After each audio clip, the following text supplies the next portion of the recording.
তৈরি করলাম চিকেন কাবাব 2টা রান একসাথে। দেখেন, এর মধ্যে কাশ্মীরি মরিচ, টমেটো সস, তারপরে চিকেনের চেস্ট ফ্রাই। এটা কিন্তু একটু সব তো ম্যারিনেট করে রেখেছি কাবাব মশলা দিয়ে অথবা তন্দুর মশলা, টমেটো সস।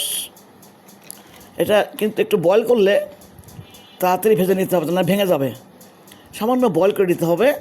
এই যে পাউডার কিনতে পাওয়া যায়, বিস্কুটের গুঁড়া দেওয়া যায়, একটু ডিম দিয়ে পরে উপর দিয়ে মাখিয়ে নেবেন, নিয়ে দেরি করলে ভেঙে যাবে।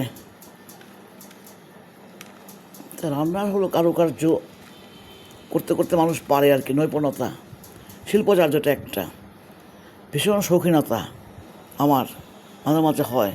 আমি তৈরি করলাম টমেটোর সস। দেখেন, মিষ্টি সস, একটু সাইট্রিক অ্যাসিড দেওয়া, নষ্ট হবে না, অনেক আছে ফ্রিজের মধ্যে, 1 বছর যাবে। এটা আমার ঠিক ভেজিটেবল পোলাও রাইস না আর কি, মানে পরিবেশন করা যাবে।